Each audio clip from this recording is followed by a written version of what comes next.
Hello guys, good morning. তো তোমরা সবাই কেমন আছো? তো অনেক দিন পরে একটা ভিডিও নিয়ে চলে এলাম। তো প্রথমে মাকে ধূপ দেখে নিলাম, এরপর রেডি হয়ে গেলাম।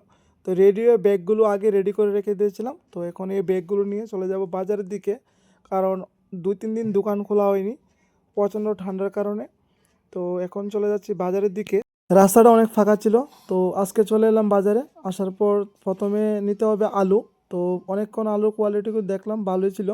দেখার পর এখান থেকে নিয়ে নিলাম একটা আলু।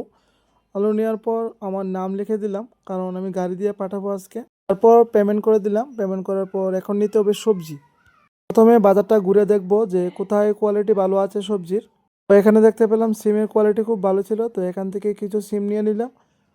তারপর করে দিলাম পেমেন্ট। তো পেমেন্ট করার পর নিতে হবে ফুলকপি। তো ফুলকপি চলে আসলো। তো এখানে দেখলাম অনেকক্ষণ ভালোই ছিল, বিক্রি করছে। তারপর এখান থেকে নিয়ে নিলাম একটা ব্যাগ ফুলকপি। তো ফুলকপি নেওয়ার পর তারপর পেমেন্ট করে দিলাম। তো পেমেন্ট করে এখানে দেখলাম কাঁচা লঙ্কা। কাঁচা লঙ্কার কোয়ালিটি খুবই ফ্রেশ ছিল, আমি নিইনি কারণ আমার কাছে কাঁচা লঙ্কা ছিল। তো এখন ঘুরে দেখবো টমেটো কোথায়। তো এখানে টমেটোগুলো ভালোই ছিল, তো এখান থেকে কিছু টমেটো নিয়ে নিলাম। পেমেন্ট করার পর এখন যাচ্ছি নিতে হবে বাঁধাকপি। তো এখানে বাঁধাকপি এখান থেকে নিয়ে নিলাম। তো বাঁধাকপি নেওয়ার পর এখান থেকে নিলাম ধনিয়া পাতা। ধনিয়া পাতাগুলো খুবই ভালো ছিল, ফ্রেশ পাতাগুলো। নেওয়ার পর এখান থেকে নিতে হবে বেগুন, কারণ এখানে বেগুন আছে প্রায় 40 কেজি। তো এখান থেকে সবগুলো নেব না, দুটার ব্যাগ থেকে মিলিয়ে 10 কেজি নেওয়ার পর তো এখানে নিয়ে নিলাম সিম। সিমের কোয়ালিটি খুব ফ্রেশ ছিল, কারণ সকালের পাড়া।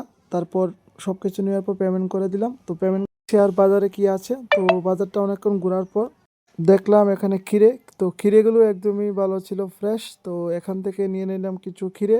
তারপর ক্ষীরেগুলো নেওয়ার পর পেমেন্ট করে দিলাম। এরকম কোয়ালিটি ছিল। তারপর এখান থেকে নিয়ে নিলাম সিমের বিচি। তো বিচিগুলো খুবই ফ্রেশ ছিল। তো এগুলো নেওয়ার পর তারপর নিয়ে নিলাম বেগুন। তো বেগুনগুলো নেওয়ার পর তো সব কিছু কেনা হয়ে গেছে। তো এখন চলে যাব বাড়িতে। তো যদি ভিডিওটা আপনাদের ভালো লেগে থাকে তাহলে লাইক কমেন্ট করবেন।